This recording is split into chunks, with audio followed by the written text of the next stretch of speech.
Varun tax நேயர்களுக்கு வணக்கம். வழக்கம் போல இன்றைக்கு நம்முடன் இணைந்திருப்பவர், கேள்விகளுக்கு பதில் சொல்ல காத்திருப்பவர், கேள்விகளை முடிக்கூடாமல் அதுக்கு முன்னே வாய் அடைத்து பதில் சொல்ல காத்திருப்பவர் கிஷோர் கே சாமி அவர்கள். வரவேற்கிறேன். வணக்கம்.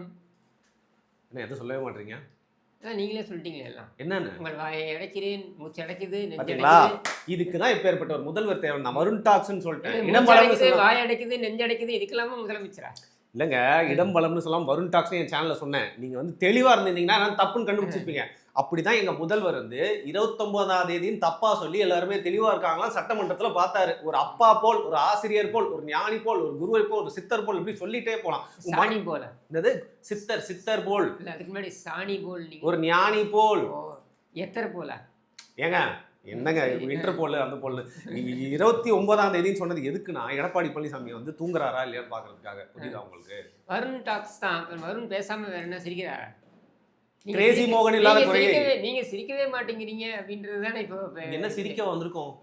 சிரிக்க வந்திருக்கோம் இங்க. அது ரைட்டு. இதான் நீங்க சிரிக்க மாட்டேங்கிறீங்கன்னு கமெண்ட் எல்லாம் கேட்குறாங்க.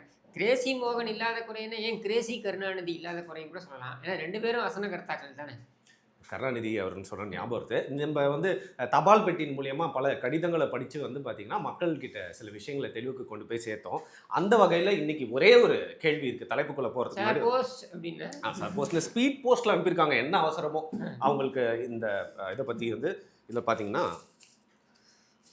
ஒரே ஒரு கேள்வி தான். அதுக்கப்புறம் நம்ம தலைப்புக்குள்ளே போயிடலாம். ஸோ இது வந்து யாருன்னு பார்த்தீங்கன்னா வந்து செங்கல் நகர்லேருந்து அஸ்தமன நிதி அப்படின்னு ஒருத்தர் வந்து எழுதியிருக்காரு.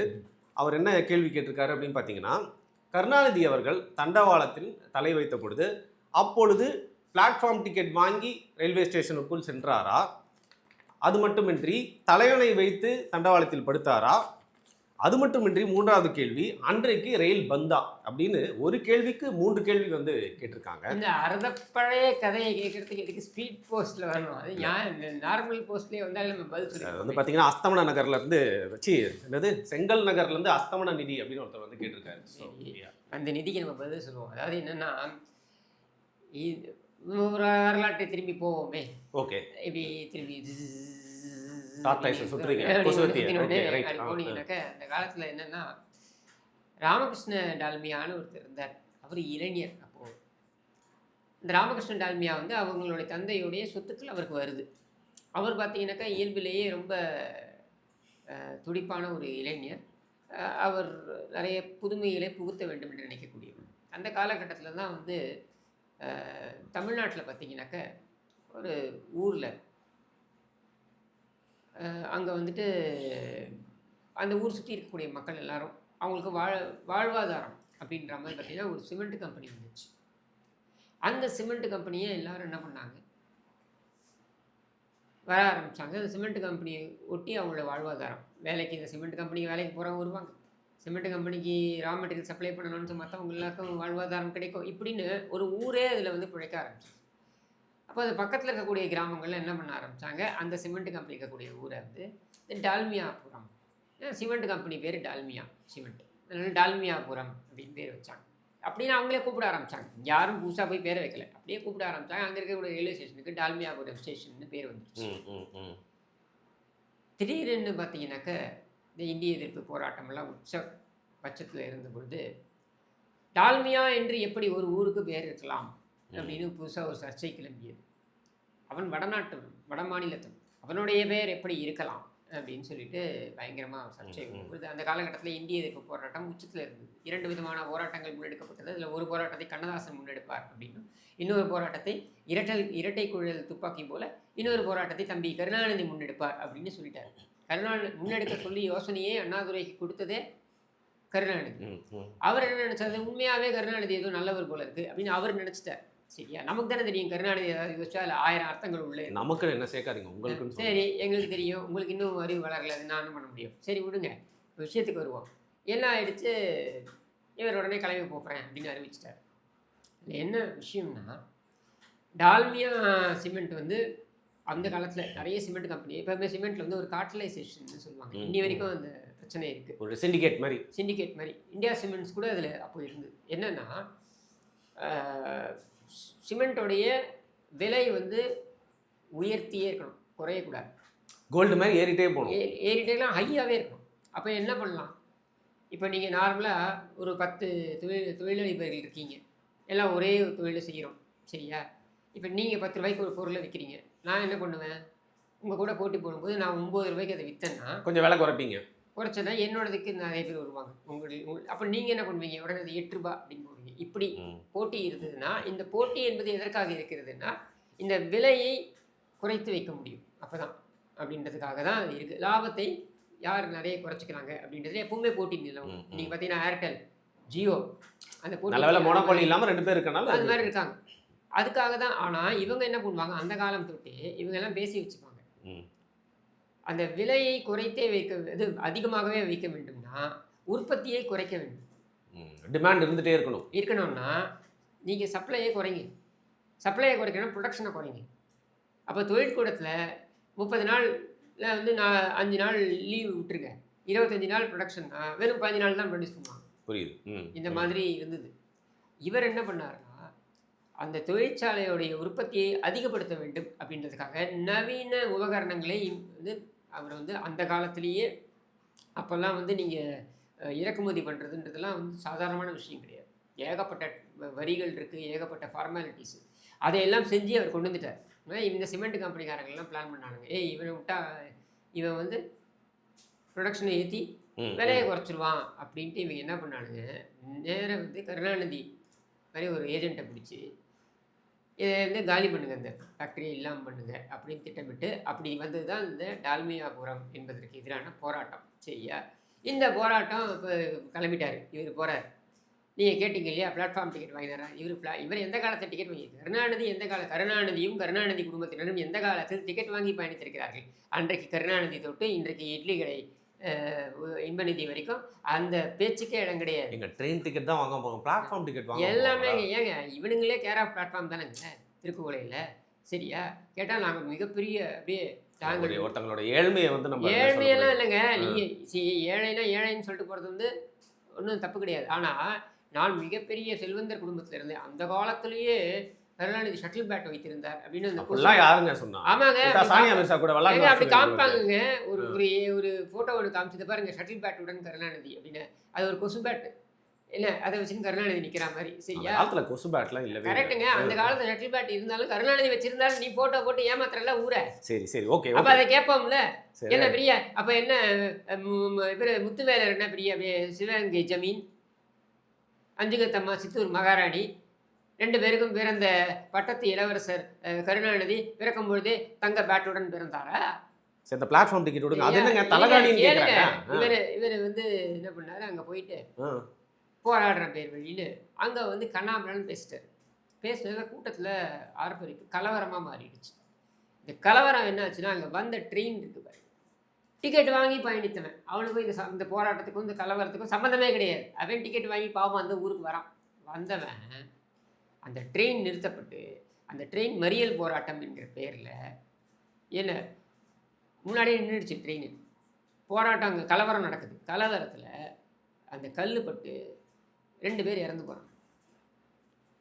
16 போலீஸார் படுகாயம் அடைகிறார்கள். இதெல்லாம் ஒரு பக்கம் நடந்துக்கிட்டு இருக்கும்போது கருணாநிதி மேலே ஒரு துளி இது கூட படலை, சட்டை கூட கசையலை, சரியா? கருணாநிதி தண்டவாளத்தை தலையை வைத்து படுத்தார். எங்கே ரயில் 1/2 கிலோமீட்டர் முன்னாடி நின்றுடுச்சு கலவரம் வந்து, இங்கே கருணாநிதி தலையை வைத்து படுத்தார் அப்படின்ட்டு. அதுதான் வராத ரயிலில் தண்டவாளத்தை தலை வச்சு படுத்தியா நீ அப்படின்னு அன்னியிலிருந்து இன்னி வரைக்கும் கேள்வி கேட்குறாங்க. அந்த 3வது கேள்விக்கு விடை அளிச்சிட்டீங்க. பந்து இல்லை அன்னைக்கு ட்ரெயின் வந்தது, ஆனால் இந்த ட்ராக்ல வரல. அந்த ட்ராக்ல வரல, அந்த ட்ராக் 1/2 கிலோமீட்டர் முன்னாடி நின்றுடுச்சு ட்ரெயின். இவர் தலையை வைத்து படுத்தாராம், சரியா? இதை அப்புறம் வந்து இந்த கருணாநிதிக்கு 35 ரூபா அபராதம் போடுறாங்க. 3 மாதமோ என்னமோ சிறை தண்டனை போடுறாங்க. அப்புறம் அந்த 35 ரூபா அபராதத்தை கொடுத்துட்டு அப்புறம் வெயிலில் வராரோ இது ஒன்று நடக்குது. இது கருணாநிதி அவருடைய நெஞ்சுக்கு பீதியில் எழுதுகிறார். என்ன தெரியுமா எழுதுகிறாரு, இதை வந்து அண்ணாதுரை என் மீது கோபத்தில் இருந்தார், நான் வன்முறைக்கு வித்திட்டு விட்டேன்னு. நீ வன்முறைக்கு வித்துட்டேன்லாம் கோபத்தில் இல்லை, நீ ஒரு வித்தவுட் டிக்கெட்டு, சரியா? ஆனால் டிக்கெட் வாங்கி வந்த ஒரு அப்பாவை செத்து போயிட்டானேன்னு அண்ணாதுரை அவர்களுக்கு இப்போ தான் புரிஞ்சிருக்கும். ஓஹோ, இதில் வேறு ஏதோ ஒழிஞ்சிருக்குன்னு யாரோ போய் சொல்லியிருப்பாங்க. ஐயா வழக்கம் போல் கருணாநிதி உங்களுக்கே விபூதி அடிச்சிட்டாரு அப்படின்னு யாராவது சொல்லியிருப்பாங்க. இந்த காமெடியெல்லாம் என்ன பண்ணார் முத்துராமலிங்க தேவர் ரொம்ப அழகாக கேட்டார். 1989 இந்த காமெடியை வைத்து தான் முத்துராமலிங்க தேவர் காஞ்சிபுரத்துக்கு வந்திருந்தார். 59 செப்டம்பர் காஞ்சிபுரத்துக்கு வந்து பிரச்சாரம் பொழுது. அப்போ அவர் கேட்குறாரு, இந்த கணவான்களை பார்த்து நான் கேட்கிறேன், நீங்கள் வந்து டால்மியாபுரம் என்பதனை எதிர்க்கிறீர்கள். ஏனென்றால் டால்மியா என்பது வடநாட்டுக்காரனுடைய பெயர், வடநாட்டுக்காரங்களும் வட மாநிலத்துக்காரனுடைய பெயர் என்பதனால் நீ வந்து எதிர்க்கிறேன்னு சொல்கிறிய. அப்புறம் ஹார்வி பட்டின்னு இருக்கு. ஹார்வி யாரு? கருணாநிதி குடும்பத்தில் பிறந்தவனா? வெள்ளக்காரன் தானே. வெள்ளக்காரன் பேர் இருக்கலாமா? அப்போ ஹார்வி பட்டின்னு இருக்கலாமா? அதுக்கு ஏதாவது போராட்டம் நடத்தினீங்களா? அந்த பேரை நீக்கணும்னு இது வரைக்கும் நினச்சிங்களா? அப்போ அது இருக்கலாம், டால்மியாபுரம் இருக்கக்கூடாதா? இதுக்கு ஒரு போராட்டம், இதுக்கு ஒரு கலவரம், ஊரே இப்படி தான் நீங்கள் வந்து அமைதியெல்லாம் கெடுப்பீங்களா அப்படின்ற கேள்வியை முத்துராமலிங்க தேவர் அவர்கள் கேட்டார். அந்த காலகட்டத்தில் கேட்டார். இதுதான் மேட்டர். அதனால இவர் வந்து தலையணையை வைத்த இது வைக்கிறதே இல்லை. அங்கே ட்ரெயினே வரலையே. சரி, ஓகே. சட்டசபையில் வந்து பார்த்தீங்கன்னா இருட்டுக்கடை அல்வா சாப்பிட்டுருப்போம், உருட்டுக்கடை அல்வாலாம் விற்கிறாங்களாமே, அதுவும் அதிமுக தான் விற்கிறாங்கன்னு சொல்லிட்டு டிஎம்கேல உங்களை அப்படியே கலாய்ச்சிட்டாங்களே. கலாய்ச்சது அதிமுக. அது திருட்டுக்கடை அல்வான்னு சொன்னாங்க, திருப்பியும் உருட்டுக்கடை அல்வான்னு சொன்னாங்க. ஓ, இப்போ யார் உருட்டுக்கடை யார் திருட்டுக்கடை? ஏதாவது ஒன்று எடுத்துக்கோங்களேங்க. உங்களுக்கு உருட்டுக்கடை அல்வான்னு இந்த கிட்னி கடை கூட்டத்தை பார்த்து சொன்னாங்க. சரியா? நீங்கள் இந்த மின் கட்டணம் பார்த்தீங்கன்னா 2 மாதத்துக்கு ஒரு முறைன்னு வருது இல்லையா? நமக்கு நெஞ்சு வலி வரா மாதிரி ஒரு பில்லு வருது இல்லையா? அதை மாதம் ஒரு முறை என்று நாங்கள் மாற்றி வைப்போம் அப்படின்னு இவங்க வந்து ஒரு வாக்குறுதி கொடுத்தாங்க திமுக.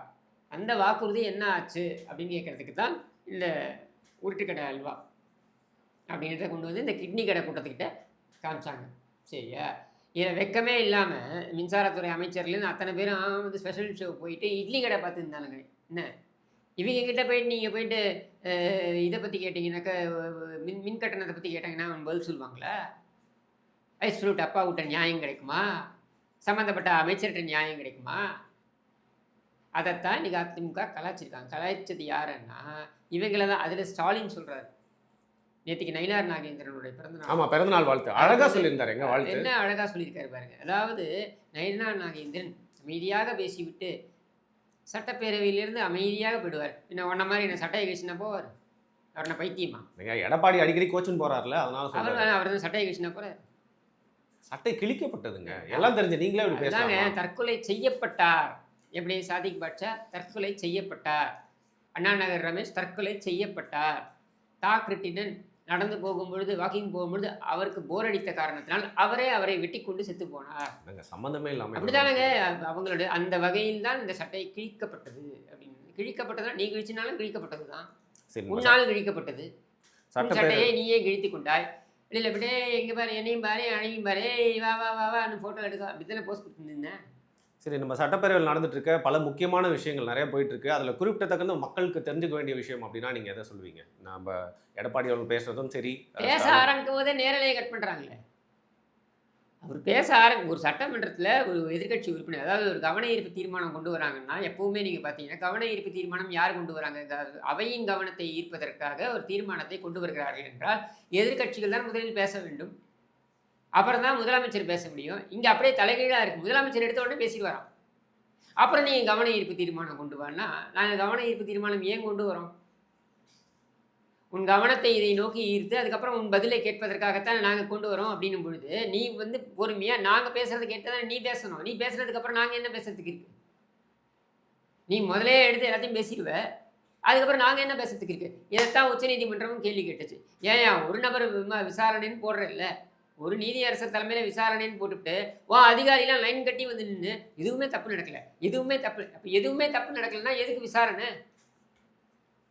ஒரு பக்கம் விசாரணை, அதுக்கு உன் காவல்துறை அதிகாரிகள் ஒத்துழைக்கணும். உன் காவல்துறை உயர் அதிகாரிகளே வந்து என்ன சொல்லுவாங்க? எந்த தப்புமே நடக்கலைன்னு. அப்புறம் இந்த விசாரணைக்கு எப்படி அந்த காவல்துறை அதிகாரிகள் ஒத்துழைப்பாங்க?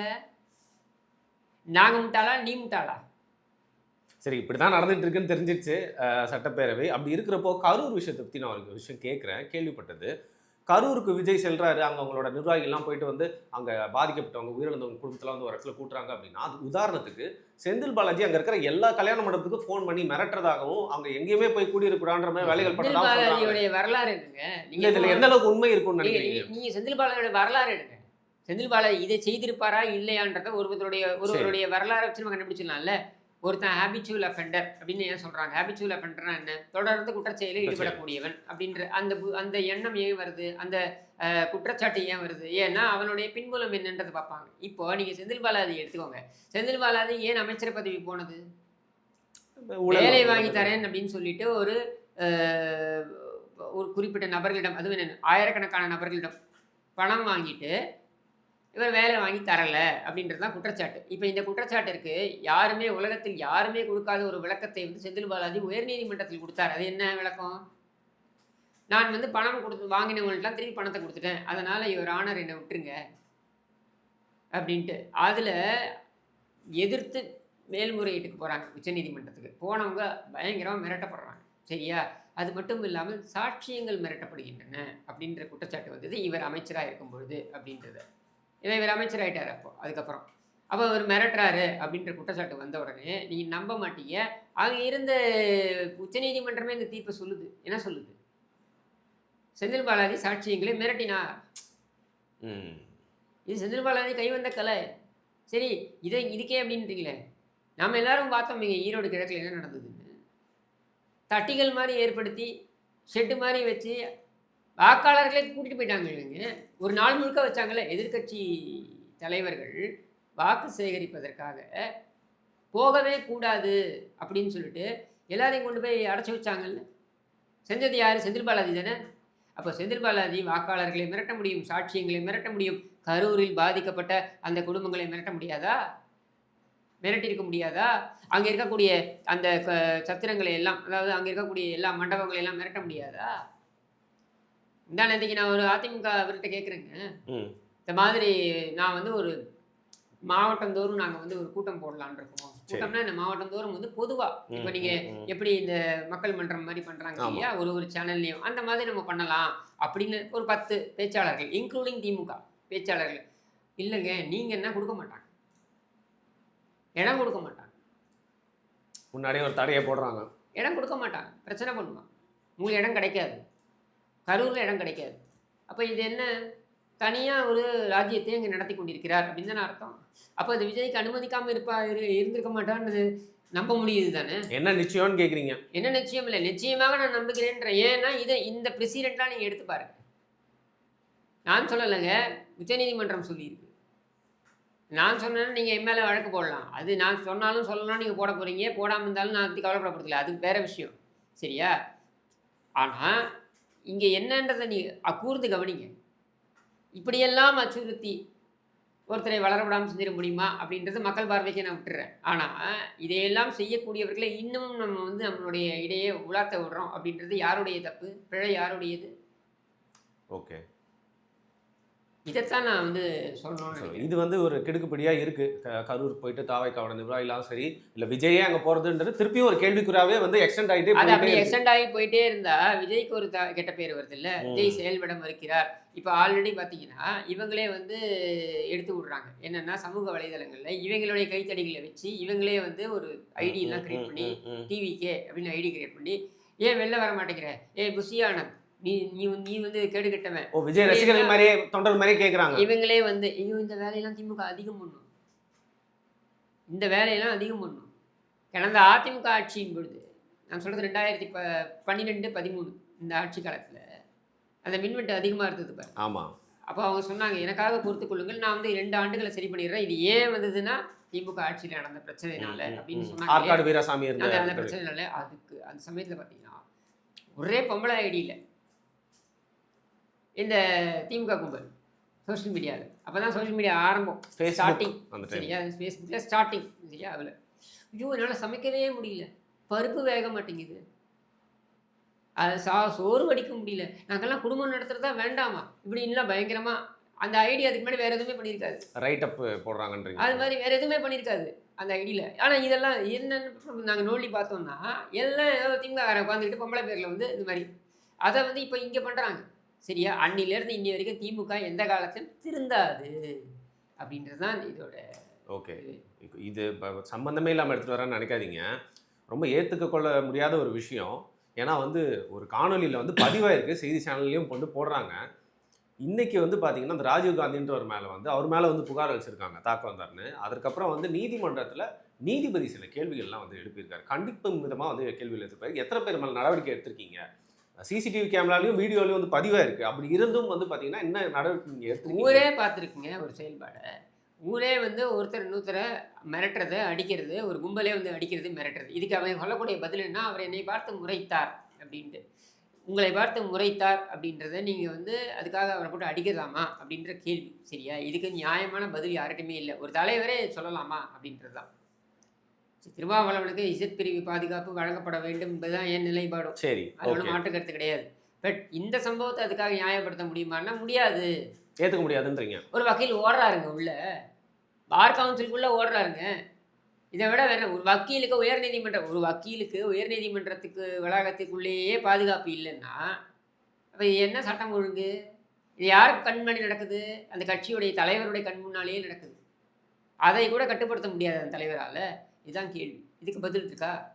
நீதிபதியோட நீங்கள் குழப்பக்கூடாது. உடனே இவங்க என்ன திரும்ப குழப்புவாங்க? திருமாவளவனுக்கு பாதுகாப்பு கொடுக்கூடாதா? திருமாவளவனுக்கு இசட் பிரிவு பாதுகாப்பு வழங்கப்பட வேண்டும். சரி. அதை வழங்க வேண்டும் என்ற கோரிக்கையை ஏன் திமுக வைக்கவில்லை அப்படின்றதும் என்னுடைய கேள்வி. சரியா? அதனால் இதை தனியாக வைக்கும். நான் அதுக்குள்ளே குழப்பிக்க விரும்பல. நான் கேட்பது ரொம்ப சர்வசாதாரணமாக அவன் மோசமானவனாகவே இருக்கட்டுமே, ம். அவன் மோசமானவனாகவே இருக்கட்டுமே, ரோட்டில் நிற்கும் பொழுது உன்னை பார்த்து முறைத்தான் என்பதற்காக உன் ஆட்கள் அவன் மீது பாய்ந்து அடிக்கிறார்கள். இதை நீ வேடிக்கை பார்த்து கொண்டிருக்கிறாய் என்றால் அவங்க முழுசாக ஒன்றும் தட்டலை அப்படின்னு நீ வந்து வருத்தப்படுவேன்னா என்ன அர்த்தம் இது? ஸோ நீதிபதியோட அந்த கேள்வி, அந்த நியாயமான கண்டிப்பு கேள்வி தானே? அப்படிங்கிறது இது ஆமாங்க. வலு சேர்க்கும்ன்றீங்களா? இன்னைக்கு அந்த பாதிக்கப்பட்டவருக்கு இன்னைக்கு வக்கீலுக்கு நடந்தது நாளைக்கு நீதியரசருக்கு நடக்காதா? யாருமே ரோட்டில் நடமாட முடியாது தானே? நம்பர் பிளேட் இல்லாத வண்டியில் வந்து ஏர்போர்ட் மூர்த்தியை தாக்கினாங்கல்ல. டிஜிபி அலுவலகத்துக்கு முன்னாடி தானே பண்ணாங்க. டிஜி அலுவலகத்துக்கு முன்னாடி பாதுகாப்பு கிடையாது, நீதிமன்றத்துக்கு வெளியில் பாதுகாப்பு கிடையாது. யாரை வேண்டுமானால் எப்பொழுது வேண்டுமானால் என்ன வேண்டுமானாலும் தாக்கி விட்டு போவார்கள். கேள்வி கேட்டால் எங்கள் தலைவருக்கு கொடுக்க மாட்டீர்களா அப்படின்னு மடைமாற்றம் செய்வார்கள். அவள் மேலே வழக்கு இருக்குன்ட்டு நான் காமிக்கிறேன். உங்களுடைய தலைவர்கள் மேலே எத்தனை வழக்கு இருக்கு? எத்தனை வழக்கு இருக்குன்னு பார்க்கலாமா?